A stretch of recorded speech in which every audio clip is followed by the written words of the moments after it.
우리 마태복음 강의 9번째인데요. 제목 같이 한번 해보시겠습니다. 시작. 행복하여라.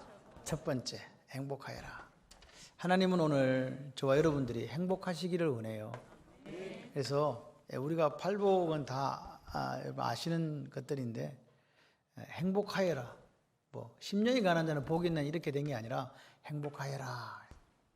할렐루야. 하나님이 행복하여라 그렇게 하시는 거예요. 행복하시기를 바랍니다.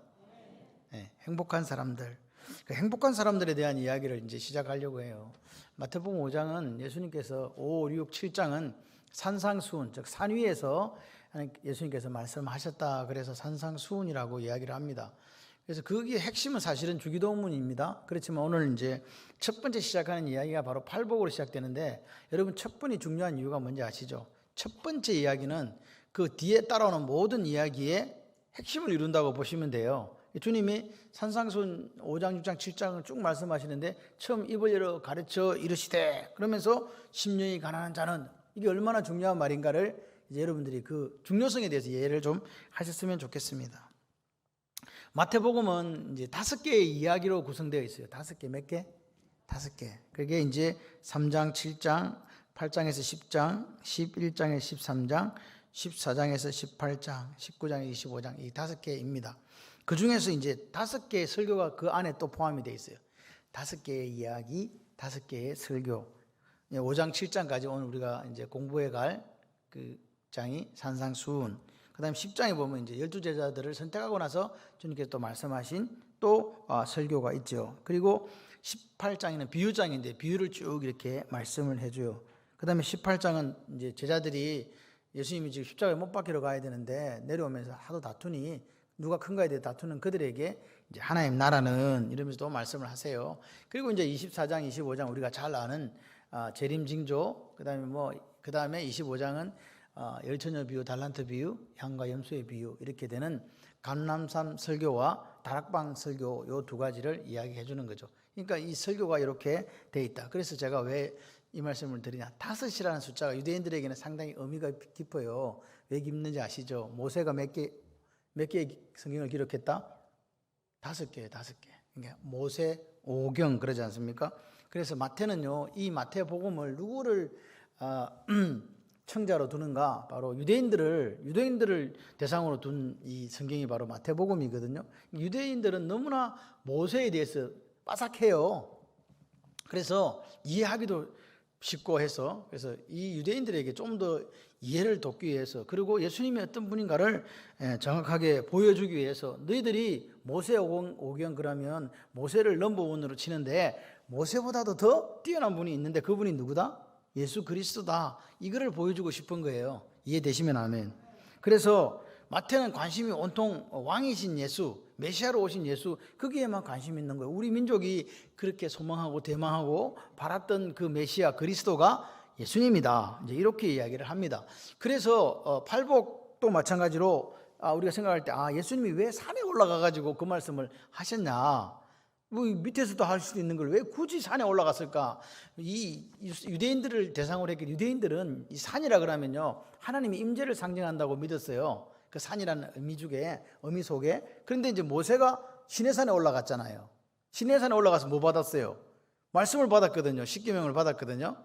그런데 이제 유대인들은 어떻게 생각하냐니까, 모세가 시내산, 즉 호렙산에 올라가서 앉아서 받았다고 생각을 해요. 뭘?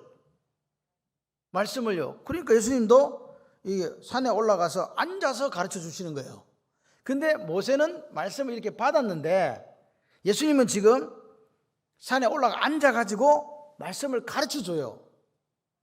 이게 지금 차이예요. 모세는 앉아서 하나님이 말씀을 받았다는 말이에요. 근데 예수님은 입을 열어서 가르쳐 주신 거예요. 그러면서 마태가 이야기하는 거예요. 예수님은 말씀하시는 하나님이시다.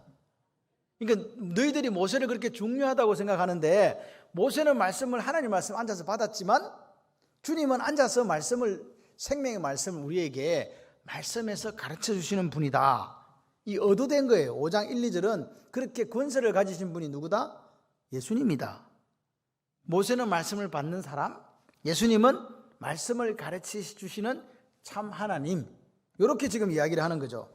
그래서 이제 8장에 보게 되면 7장까지 산상수훈을 마치고 주님께서 1절에 보면 산에서 내려오셨다.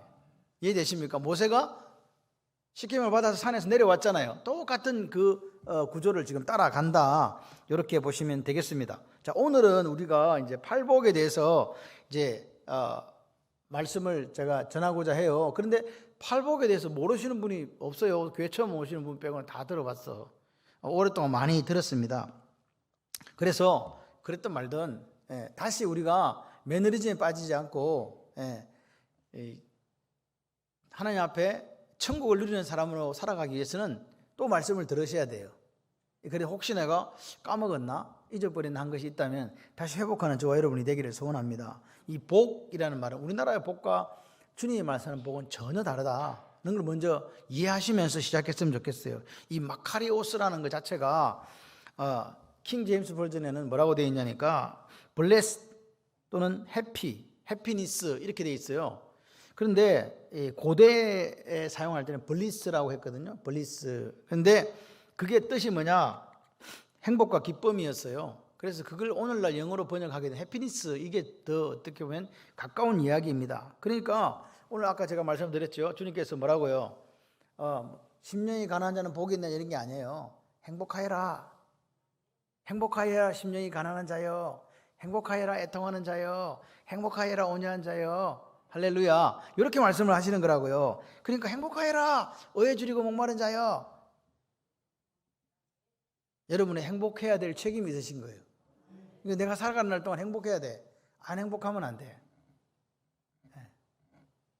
오늘 보시면 이 행복하여라 말씀하시고 나서 당신들이 무슨 소유가 많이 있어서 행복하여라 이게 없어요. 또 당신들이 무슨 뭐 어떤 행위를 이렇게 하면 행복해질 것이면 이런 이야기가 없어요. 그냥 마음의 상태예요. 심령이 가난한 자는 뭐야? 행복하여라 심령이 가난한 자요. 행복하여라 청결한 자요. 행복하여라 온유한 자요. 이렇게 한 거예요. 같이 한번 해봐요. 행복하여라. 아멘. 하나님 오늘 우리에게 행복하여라 그러는 거예요. 행복하여라. 제가 어제 아들을 장가 보내면서 마음속에 행복하게 살기를 행복하여라. 어렵고 힘들 때 서로 사랑하면서 행복하여라. 할렐루야. 행복하여라. 행복하여라. 이게 어디서 행복이 왔냐? 우리는 실제적으로 세상 사람들은 이 해피니스가 해퍼에서 왔거든요. 우연히 생기는 거다 이렇게 생각을 해요. 그런데 여기 보시면 우리가 말하는 이 행복은 블레싱입니다. 블레싱이 뭐냐? 블레싱이라고 하는 것은 블러드 피에서 왔어요. 이 옛날에 구약 시대의 사람들이 하나님 앞에 제사를 드렸습니다. 제사를 드리는 이유가 뭐냐? 죄를 지었기 때문에 제사를 드린 거예요. 딴 이유가 없어요. 죄를 해결하는 방법이 피밖에 없었어요. 왜? 죄를 딱 지으면 그때부터 하나님 관계가 딱 끊어지는 거죠. 관계가 끊어지니까 행복하지 않고 불행한 거예요. 그래서 다시 인간이 행복한 모습을 찾기 위해서 하나님 앞에 제사를 딱 드리면 하나님과의 이 관계가 다시 이어지는 거예요. 이걸 평화가 이루어졌다 그러거든요. 화평했다 그래요. 그래서 그 화평한 상태를 뭐라고 했냐? 행복이 나한테 왔구나 이렇게 느낀 거라고요. 이해되십니까? 하나님 관계가 끊어지면 아무리 내가 진수성찬을 먹어도 불행한 거예요. 그런데 하나님 관계가 딱 이렇게 이어지니까 행복해졌다. 아멘이십니까? 그래서 하나님과의 관계가 회복된 상태에서 오는 게 행복이라고 이야기하는 거예요. 기독교에서는. 하나님과 관계가 끊어져 있으면 아무리 내가 출세하고 인간적으로 이름을 내고 힘이 있다 할지라도 행복하지 않은 거예요. 세상적으로 볼 때는 행복해. 왜? 세상 사람들이 바라볼 때 돈도 있고 그만큼 했으면 출세되었고 높은 지위도 있으니까 행복하다고 할 수 있지만 중요한 거는 뭐냐? 하나님과의 관계가 끊어져 있다는 거예요. 이럴 때 이 사람은 성경에서는 뭐라냐? 행복한 사람이 아닌 거예요. 이걸 우리가 이해하면서 들었으면 좋겠습니다. 그래서 나는 하나님이 기뻐하시는 사람이야. 왜? 관계가 맺어져 있으니까. 할렐루야. 그리고 하나님이 나를 사랑하셔. 왜? 관계가 맺어져 있으니까. 할렐루야. 그걸 아는 게 행복이라고요. 뭐가 많아서 행복한 게 아니에요. 보세요. 이런 사람은 하나님 보시기에 행복한 사람인. 행복한 사람. 나는 행복한 사람. 하나님께서 행복하다고 말씀해 주시는 사람이다. 그런 뜻입니다. 그리고 중요한 거는 뭐냐? 오늘 여기 보시면 제자들을 가르쳤어요. 가르치는데 예수님의 3대 사역 가르치고 전파하고 고치는 것 중에 가르쳤는데 누구에게 가르쳤냐? 무리를 보시고 산에 올라가 앉으시니 제자들이 나왔는데 입을 열어 제자들에게 가르쳐 준 거예요. 이게 중요한 말입니다. 오늘 대상이 제자들이다. 제자가 뭡니까?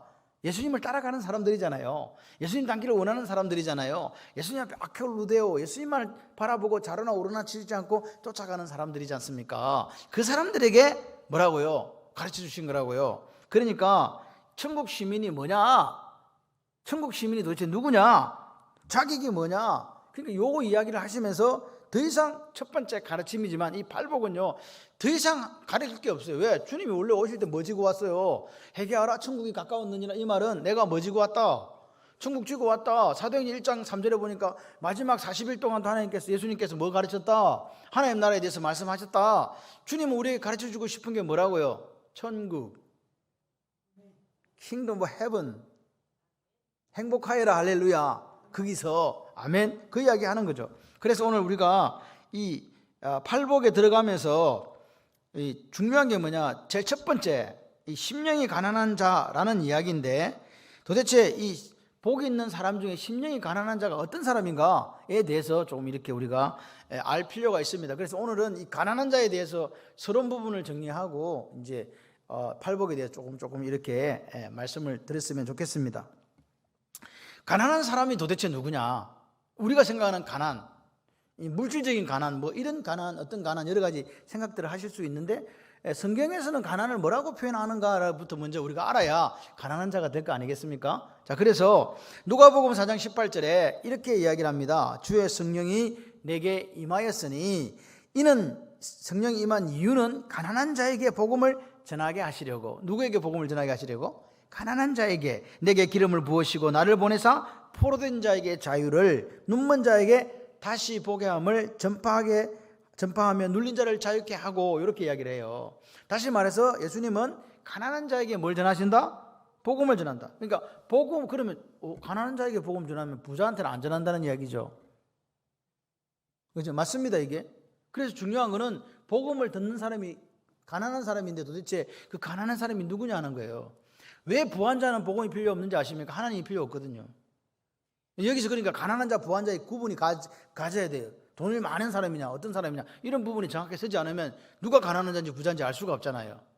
이해되시죠? 그래서 이 가난한 자라는 개념을 우리가 처음에 먼저 정리를 해야 된다. 이 가난한 자는 예수님이 갑자기 만들어낸 용어가 아니다는 사실에 주목합시다. 누가 만들었다? 예수님이 만들었다? 안 만들었다? 안 만들었다. 그럼 언제부터 있었냐? 철저하게 구약 때부터 있어온 용어다. 가난한 자란 용어가.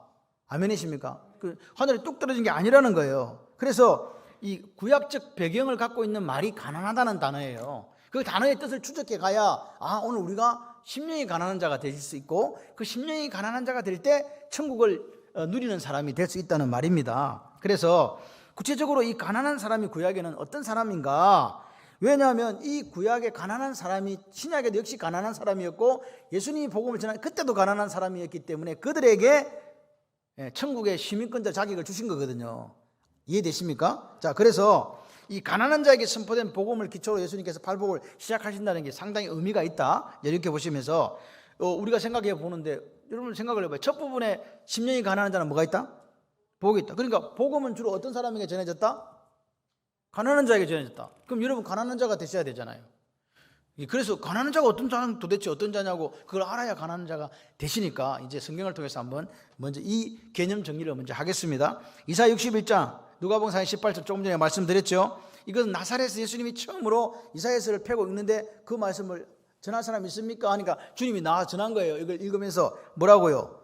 똑같아요. 주의 성령이 내게 임하였으니 이는 가난한 자에게 복음을 전하게 하시려고. 가난한 자에게 복음을 전하게 하시고 눈먼 자, 포로된 자, 눌린 자, 자유케 하는 사람이 누구냐? 나다. 이렇게 되신 거 아닙니까? 이해되십니까 지금? 그래서 예수님은 당신의 정체성에 대해서 가난한 자에게 복음을 전하시는 분으로 우리에게 이야기해 주고 있는 거예요. 그러면 지금 이게 마태복음 11장 5절 똑같은 의미의 가난한 자가 나타납니다. 그 내용이 뭐냐? 지금 세례요한이 잡히셨어요. 그래갖고 마케루스라는 감옥에 갇혀 있네요. 시간이 많이 지났어요. 근데 예수님이 갈릴리에서 막 사역을 이렇게 왕성하게 하고 계신 거예요. 그러니까 제자들이, 세례요한 제자들이 깝깝할 거 아니에요. 우리 스승은 어디가 갇혀 있는데, 감옥에 갇혀가고 지금 1년 동안 갇혀가 있는데, 그래서 제자들이 와서 물어요. 우리 선생님이 그러던데 그 오실 거리가 당신이십니까? 아니면 더 기다려야 됩니까? 이렇게 묻는 거예요. 근데 여러분 이 물으면은 세례 요한이 제자들을 보냈다고 나와 있지만 세례 요한이 제자들을 보낼 리가 없어요. 왜냐?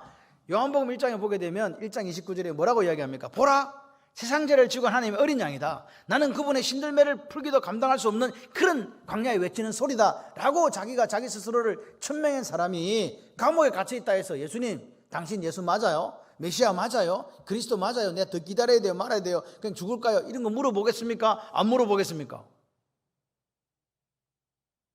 무슨 말인지 이해가 안 되세요? 자기 자신에서 정확하게 알고 있고 예수님이 누군지 아는 사람이 요한복음 1장에 기록까지 한 사람이 감옥에 갇혀있다 해가지고 기다려야 돼요? 말아야 돼요? 이렇게 이야기할 리가 없다는 거죠. 제가 볼 때는 제자들이 스승이 갇히고 구신점을 잃어버렸잖아요. 그래서 이제 어떻게 해야 되냐, 이런 걱정 끝에 주님을 찾아온 게 아닌가라고 우리가 해석해 볼 수 있습니다.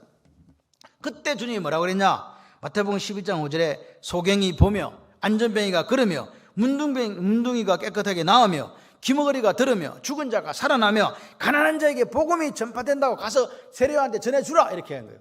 가난한 자에게 뭐가 전파된다? 복음이 전파된다. 할렐루야. 오늘 보십시오. 가난한 자에게 복음이 전파되는 걸 키워드로 주님이 계속해서 말씀을 하시는 거예요. 그래서 팔복에 이 가난한 자, 심령이 가난한 자, 천국에 임했다고 하는 이 말 속에 가난한 자의 개념이 분명하게 나타나고 있구나. 그러면 이게 가난한 자가 도대체 천국하고 이게 심령이 가난한 자하고 딱 같이 가는 거잖아요. 심령이 가난한 자가 천국 같이 가는 거예요. 심령이 가난한 자는 천국은 자기 게 아닌 거지. 그리고 가난한 자를 제대로 모르면 우리가 지금 가난하게 사는지, 주님 바라보실 때 가난하게 사는지 부자로 사는지를 모르지 않습니까? 그럼 우리가 기도할 때 하나님 사업 대박 나주겠어, 이건 도대체 무슨 이야기가 되겠습니까? 부자 되는 건데 그게. 제발 지금 이해가 되세요? 가난한 자에 대한 개념을 정확하게 모르면 우리가 무슨 기도를 하는지도 모른다. 자, 잘 들어봅시다. 그래서 심령이 가난하다는 이 개념은요, 사실 우리가 다 알아요. 솔직히 아는데 반복해야 된다. 왜? 우리는 본성이 옛날로 돌아가고자 하는 게 있어요. 그래서 알고 있으면서도 세상처럼 살고 싶어, 높아지고 싶고 이름 내고 싶고 힘을 기르고 싶어. 그래서 육신의 정욕, 안목의 정욕, 이생의 자랑을 따라 살 수밖에 없는 게 우리다, 이 말입니다. 그래서 다시 반복하면서 내가 그 가난한 마음을 잃어버렸구나. 그럼 다시 찾으시면 돼요. 중요한 거는 뭐냐? 돌이키는 거거든. 할렐루야. 제가 말씀을 전하면 제가 좀 못생겼더라도 저를 보세요. 졸지 말고. 이 한 시간 여러분 인생을 바꿉니다. 저는 그렇게 믿는 목사입니다. 제가 말씀을 좀 못 전해도 여러분들이 말씀 속에 하나님이 말씀하시고자 음성이 들리기를 소원해요. 제가 하나님 앞에 기도드린 건 뭐냐? 하나님, 제가 말씀을 전할 때 내 능력으로 내 지혜로 전하지 않게 하시고 성령의 도우심으로 말씀을 전해서 저들이 이 말씀을 듣고 한 주간을 살고 한 평생을 사는 역사가 있기를 소원합니다. 내가 뭡니까? 난 아무것도 아닙니다. 그렇게 고백하면서 말씀을 전해요. 그러니까 여러분들도 오늘 이 말씀 중에 내가 내 평생을 붙들고 살 하나님의 말씀이 들려진다, 그런 사모함을 가지고 말씀을 들으셨으면 좋겠습니다. 자, 그래서 루돌프 하르낙이라는 신학자는 이렇게 이야기합니다. 팔복의 심령이 가난한 자의 언급은 모든 새로운 의의 근본을 제시한다, 이렇게 본 거예요. 모든 새로운 의의 근본을 제시한다. 천국에 대한 종교적 개념, 전체적인 윤리적 개념이 이 팔복에 기초하고 있다. 그래서 이 팔복이 정말 중요하다. 이 빼버리면 큰일 난다, 이렇게 이야기한 거라고요. 그만큼 가난한 자에게 복음이 전파된다고 하는 것을 중요하게 봤다, 이 말입니다. 가난한 자에게 복음이 전파된다, 이게 핵심 키워드예요. 왜? 천국이 저희 것이니까. 할렐루야. 천국을 우리가 솔직히 말해서 예수를 믿는 이유가 천국에 가려고 예수 믿는 거예요. 지금도 천국을 누리고 영원한 나라. 왜? 우리의 삶은 유한하기 때문에 이 유한한 시간을 가지고 사는 거예요, 영생을. 그 역사가 오늘 우리에게 있기를 소원합니다. 자, 그래서 가난한 자는 포토코스라는 말로 헬라어로 적혀 있습니다. 이 용어가 중요한 게 아닙니다. 근데 그냥 이거 설명을 드려보면 가난은 가난인데 어떻게 극복할 수 없는 가난이 포토코스예요. 가난은 가난한데 어떻게, 우리 열심히 일하면 가난해서 헤어날 수 있잖아요. 보통 물질적인 가난이 있잖아요. 열심히 일하면 그죠? 열심히 일하잖아요. 그래서 가난해서 헤어나서 조그마한 집도 장만하고 이렇게 살아요. 근데 요거는 안 돼. 스스로의 능력으로는 이 가난, 여기 나오는 이 가난은 극복되어지는 게 아니라는 게 문제예요. 다른 거는 가난하다, 우리가 물질적인 가난은요, 열심히 일하면요 24시간 누가 그러대 25시를 일한다, 그러면 어쨌든 굶어 죽지 않고 살아요. 생활이 개선된다고요. 근데 요거는 안 돼. 절대적으로 누군가를 의지하지 않으면 안 되는 가난이 오늘 여기 심령이 가난한 자의 가난이에요. 이해되시면 아멘. 그래서 이 가난한, 이 심령의 가난은 또 심령의 가난이네. 그죠? 이 심령의 가난은 이 심령 부분에 대해서 스스로 극복할 수가 없다. 없다는 말은 누군가가 어떻게 해줘야 된다? 도와줘야 된다. 믿으십니까? 그러니까 누군가를 의지 않고는 벗어날 수 없는 상태를 지금 가난하다 이렇게 표현한 거라고요. 그래서 심령이 가난한 자 이 말 자체가 오늘 뭐 천국이 저희 것입니다 이런 간단한 등식이 성립된다는 거로 생각하지 마시고, 그러면 도대체 구약에서 이 가난한 자는 도대체 우리에게 뭐라고? 그럼 구약에도 있었다? 그렇지. 그러면 구약에서는 가난한 자가 뭐냐? 그것이 계속해서 내려오고 있다는 걸 생각하시면서 말씀을 들으면 좋겠습니다. 가난한 자는 히브리어로 아나입니다. 아니입니다. 아니. 뭐 이게 히브리어가 중요한 건 아니에요. 그 뜻을 같이 쓰고 있다는 게 중요해요. 신약에서 그 말씀을 채용해 올 때 같은 뜻을 번역했다는 게 중요하다 이 말입니다. 왜? 같은 뜻을 끌고 왔다는 말은 그 뜻과 이 뜻이 같다는 이야기이기 때문에 그래요. 그래서 심령이 가난한 자는 히브리어로 아나우예요. 아나우인데 이 두 단어, 가난하거나 심령이 가난하거나 어쨌든 이 두 단어는 공통적으로 이 같은 게 있는데 그게 뭐냐? 외적인 행태의 고난이에요. 누군가 바깥에서 압력을 가하는 거예요. 외적으로 가하는 아픔, 눈물, 슬픔, 고난이다 그 말입니다. 이해되십니까? 이 아나우라는 말 뜻이 그렇다고요. 그러니까 심령이 가난하다 이 말은 어떤 말이냐? 공경에 처해서 고난당하는 자의 비참한 상태를 심령이 가난하다고 그렇게 표현한 거라고요. 좀 어렵습니까? 뭐 어려워도 괜찮아. 좀 더 쉽게 갈 거예요. 그러니까 여러분 졸지 마시고 들어야 돼. 졸다가 들으면 어디까지 왔나? 몰라요. 졸지 마시고. 그래서 누가복음 4장 18절에 가난한 자 복음이 전파된다. 누가복음 7장 22절에 가난한 자에게 복음을 전하게 된다, 전파한다. 이 두 가지 말들, 이 가난한 자가 여기서 나온 게 아니라는 말이에요. 그럼 어디서 나왔냐? 아까 말씀드린 시편 61, 이사야 61편 1절에서 나왔다 그 말입니다. 1절에 그 나온 그 가난한 자를 예수님이 끌고 와서 말씀을 하신 거라고요. 그러니까 오늘 우리가 생각할 게 뭐냐? 마태복음의 가난한 자나 심령이 가난한 자나 전부 다 누가복음의 가난한 자나 같은 의미를 갖고 있어요. 어떤 분은 이렇게 설교를 해요. 누가복음의 가난한 자는 돈이 없는 가난한 자고 마태복음의 가난한 자는 심령이 가난한 자다. 이거 아닙니다. 똑같은 가난한 자예요. 이해되시죠? 지금 물질적인 가난을 이야기한 거 아니에요. 물론 그 시대에 신약 시대 때 사람들은 가난하게 살았어요. 그런데 그 가난한 게 그런 가난을 이야기하는 게 아니다. 그러니까 이 지금 가난한 자, 심령이 가난한 자는요, 시편에서도 계속 나오고 선지서에서도 구약에서 계속 나오는 이야기들이다. 도대체 가난한 사람들이 그러면 누구냐? 보니까 사회적으로 억압받는 사람들을 가난한 자라고 그랬어요. 두 번째는 뭐냐? 불의의 세력에 의해서 고통당하고 있는 사람도 가난한 자라 그랬어요. 세 번째는 뭐냐? 자신의 어떤 그 유익이나 역량을 위해서 이 높은 지위에 있는 사람들이 어떤 사람을 혹독하게 이렇게 대접하는 거 있잖아요. 내가 너무 부당한 지금 대접을 받고 있어. 이런 사람들이 가난한 사람이라고요. 그러니까 우리가 알고 있는 보통 가난한 사람 맞죠? 맞잖아요. 사회적으로 억압받고 불의의 세력에 고통당하고 어떤 가진 자가 못 가진 자에 대해서 부당한 처우를 하는 거, 이게 가난한 자라 그 말입니다. 그런데 이런 사람들이 그러면 어떻게 사냐? 가만히 보니까 그런 와중에도 누구를 믿더라? 하나님을 신뢰하더라. 할렐루야. 그리고 그 하나님의 나라로부터 오는 구원을 소망하고 대망하더라. 그렇게 억압당하고 핍박당하고 있으면서 그걸 바라고 소망하더라 그 말입니다. 다른 사람들이, 세상 사람들이 바벨탑을 이렇게 쌓고 불경건하고 세상 정신에 빠져서 그렇게 높아지고 이름 내고 돈 많이 벌고 힘을 기르는 그런 상황 속에서도 그들은 뭘 바라본다고요? 하나님만을 신뢰하고 하나님 나라로부터 오는 그 구속을, 그 구원을 바라보고 대망하더라 그 말입니다. 그런 사람들을 사실 남은 자라고 그래요. 그 남은 자들을 뭐라냐? 참된 하나님의 백성이라고, 카도시암이라고, 거룩한 백성이라고 이야기하는 거죠. 그러니까 오늘 하나님으로부터 오는 미래의 구원 약속, 그리고 그가 보낸 예수 그리스도를 통해서 그 왕적인 구속, 구원이 이루어질 것이라고 믿음을 가지고 나아갔던 사람들을 가난한 자라 그랬다 이 말입니다. 그래서 이브리서 11장에 돌아온 바 본향으로 돌아가지 않고 더 나은 본향을 사모했다. 할렐루야. 아브라함의 이야기잖아요. 그래서 아브라함은 무슨 자예요? 가난한 자예요. 근데 아브라함은 가뿐데 뭐, 돈이 천지인데 뭐. 근데 무슨 가난한 자냐고요. 그러니까 지금 우리가 생각하는 가난한 자하고 하나님이 성경을 통해 말씀하신 가난한 자가 전혀 다르다는 것을 느끼시겠습니까? 보십시오. 오늘 보십시오. 내 사는 삶이 어떻든 상관없어요. 하늘나라에 대한 소망, 하나님에 대한 신뢰를 가지고 그 믿음의 경주를 해나갔던 사람들을 구약 성경에서는 히브리 11장에 믿음의 사람들을 뭐라고 표현하냐니까 가난한 자로 표현했다 그 말입니다. 이해가 되시면 아멘. 여러분, 아브라함도 보십시오.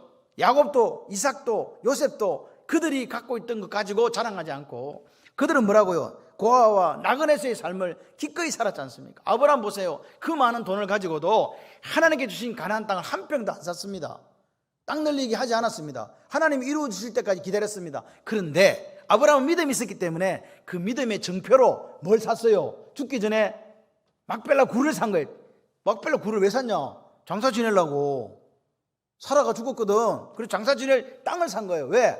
여기가 이 가나안 땅의 조그마한 한 모퉁이에 몇 평 되지 않는 땅이지만 그런 하나님 주실 땅에 그 믿음의 씨앗을 뿌린 거예요. 가난한 자로서 할렐루야. 내가 이루어가는 나라 아니요. 하나님이 저 하늘의 별처럼 바다의 모래알처럼 많은 민족과 그 민족을 약속하시고 네가 밟는 이 땅을 주신다 그래도 지금 보니까 내 땅은 한 평도 없어도 그걸 믿고 가더라 그 말입니다. 이게 가난한 자예요. 아멘이십니까? 오늘 왜 이 땅에서 고아와 나그네로서의 삶을 그들이 살았을까? 그렇게 핍박당하고 그렇게 힘들며 살았을까? 영원한 본향을 사모했다는 거 아닙니까? 그 사람들이 가난한 사람들이라는 이야기입니다. 그럼 포로기가 있죠. 이스라엘이 왕국을 통일왕국을 통해서 이제 분열왕국으로 갑니다. 남유다와 북이스라엘로 가지 않습니까? 그런데 남유다가 주전 586년에 처절하게 바벨론에서 멸망당하잖아요. 다 끌려가잖아요. 그럼 이 사람들이 이제 다 디아스포라 흩어져 버렸어요. 나라에 살지 못하고 하나님이 있는 성전도 다 파괴되고 절대로 하나님이 계시기 때문에 우리 안 망할 거라고 그랬는데 망해버렸거든. 그런데 그 사람들이 이제 어디 가서 삽니까? 포로로 살잖아요. 흩어져서. 하나님 백성이었는데 그 세상에서 악을 행하는 사람들, 사악한 사람들 속에서 아까 말씀드린 부당한 대우를 받고 억압당하고 핍박당하면서 살더라 그 말입니다. 그런데 그들은 그 속에서도 참된 백성을 형성해 가고 있더라. 그래서 하나님께서 회복시키실 때 그 참된 백성이 드러나잖아요. 아멘이십니까? 그러니까 보십시오. 그런 사람들을 솔로몬이 시편에 뭐라고 적었냐? 가난한 사람이라고 그렇게 표현해 주고 있더라 이 말입니다. 이해되십니까? 그러니까 보십시오. 선지자들이 약속했고 하나님 백성으로서 이스라엘의 구원을 간절히 바랬던 그 포로기의 사람들을 보세요. 그들은 어디에 소망을 두었다?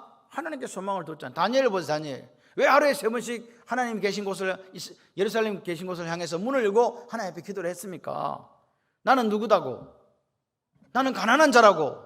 할렐루야. 나는 하나님을 믿고 하나님을 신뢰하고 하나님 주신 후에 우리 백성을 다시 고국으로 돌아가게 해주실 그 하나님을 믿고 그렇게 기도했던 다니엘을 보십시오. 그러니까 오늘 열렬하게 소망을 하나님께 두고 살았던 사람들을 성경에서는 무슨 자라고 표현한다? 가난한 자라고 표현한다. 포로기에도 마찬가지예요. 그리고 이제 복음서에 이제 오늘 여기 이제 복음서에 주님이 복음서에 쭉 사복음서 안에 있는 가난한 자들이라는 표현을 쓰는데 이 가난한 자가 바로 그렇게 구약에서 아브라함 때부터 그리고 포로기 때 있었던 그 가난한 자들의 모습을 그대로 끌고 와서 지금 가난한 자라고 우리에게 이야기해 주고 있다. 이해되시면 아멘. 그러니까 옛적부터 있었던 사람들이에요. 구원의 약속을 믿고 그 힘들고 어려운 상황 속에서도 믿음을 잃지 않고 하나님을 신뢰하며 하나님께서 보내주신 메시아를 통해서 구원의 약속이 이루어진다고 믿고 살았던 사람들, 좁은 문 좁은 길을 걸어갔던 그 사람들을 뭐라고 이야기하냐? 가난한 자들이라고 이야기합니다. 그 사람들은 왜 그렇게 살았을까? 하나님 백성이니까. 진짜 하나님의 백성이니까. 이 세상에 소망을 둔 사람들과 다르게, 그죠? 하나님께 소망을 두고 이스라엘의 위로와 이스라엘의 구원이 있다고 대망하며 살았던 사람들, 잘 살고 못 살고 이유가 아닙니다. 건강하고 건강하지 않고 이유도 아닙니다. 출세했느냐 출세 못했느냐 이유도 아닙니다. 그런 이유하고 전혀 상황과 관계가 없습니다. 무슨 말입니까? 하나님을 신뢰하는 사람들, 하나님을 믿는 사람들, 하나님으로부터 구원의 약속을 우리에게 이루어 주실 걸 믿는 그 사람들이 무슨 자다? 가난한 자다. 그러니까 보세요. 지금 줄이고 지금 목마르고 지금 울고 지금 애통하고 지금 온유한 자들이 누구냐? 지금 하늘에 똑 떨어졌냐? 아니고 옛날부터 계속 그런 자들이 있어 왔다는 거예요. 근데 이 사람들의 동일한 특징은 뭐냐? 하나님으로부터 오는 구원을 간절히 소망하면서 그 시대를 살아냈다 그 말입니다. 할렐루야. 그래서 오늘 보시면 이런 사람들을 뭐라고 했냐? 의에 줄이고 목마른 사람들이라고 이야기한 거예요. 의에 줄이고 목마른 사람들이 뚝 떨어진 게 아니라 구약 때부터 그렇게 살아왔던 사람들을 의에 줄이고 목마른 자라고 그렇게 이야기합니다. 그러니까 이 의에 줄였다는 이 의가 자기 의가 아니라는 이야기예요. 누구 의라는 거예요? 정관사가 붙어있는 이 의는 하나님의 의입니다. 하나님의 의가 어디하고 통하냐? 가난한 자하고 통하는 거예요. 하나님의 의가 온유한 자하고 통하는 거예요. 이게 하나님의 의가 마음이 청결한 자하고 통하는 거예요. 그래서 팔복은 천국이라는 이 봉투 안에 갇혀진 말씀이에요. 그래서 여기 보면 10절에 의를 위하여 받게 받는 자는 복이 있는 천국이 그들의 것입니다는 말이나, 심령이 가난한 자는 천국이 그들의 것이라는 말이나 같은 말일까요? 다른 말일까요? 같은 말이에요. 그 결국 가난한 자는 어떤 사람이냐? 의에 줄이고 목마른 자인 거지. 할렐루야. 의에 줄이고 목마른 자가 가난한 자고, 이렇게 우리가 봐야 된다 그 말입니다. 그래서 오늘 우리가 하나님 백성으로서 살아가는데 이 지금 예수님 우리에게 뭘 이야기해 주고 있냐? 하나님의 의가 구약에서부터 쭉 내려온 누누이 가난한 자, 억압받는 자의 그 희망이고 대안으로 제시됐다는 거예요. 하나님의 의가 이루어지는 곳이 천국이거든요. 그러니까 하나님의 의가 가난한 자에게, 야 너희들이 그렇게 하나님 나라를 소망하고 하나님 믿냐? 그러면 하나님의 의가 그것에 이루어진다. 언젠가 억압받고 버림받는 자들에게 가져다 줄, 특별히 하나님 보내주실 구원자 메시아를 통해서 어떻게 된다? 수행될 하나님의 나라, 그분이 이루어갈 공의가 오늘 산상수훈에서 뭐라고 이야기해 주고 있냐? 의에 줄이고 목마른 자에게 베풀어진 하나님의 의다 그 말입니다. 그렇죠? 오늘 보십시오. 심령이 가난한 자 그들이 고대했던 게 뭐냐? 하나님의 최대카였거든요. 의였거든요. 그걸 지금 우리가 기억해야 돼요. 하나님의 의가 내 삶에 이루어지는 사람이 사실은 가난한 자예요. 하나님의 의가 이루어지지 않는데 나는 가난한 자입니다 말할 수 없어요. 그렇기 때문에 그분이 부자라 할지라도 그분 속에 하나님의 의가 이루어지고 있다면 그분은 가난한 자입니다. 근데 엄청나게 생활고에 시달리고 가난한 자인데 내 속에 하나님의 의가 이루어지지 않고 있다면 그분은 가난한 자가 아닙니다. 그죠? 지금 이해가 되시면, 눈 감고 있는데 어떻게 이해가 되겠어? 눈을 떠야 이해가 되지. 눈을 오래 감고 있으면요 어떻게 되냐? 천국 갑니다.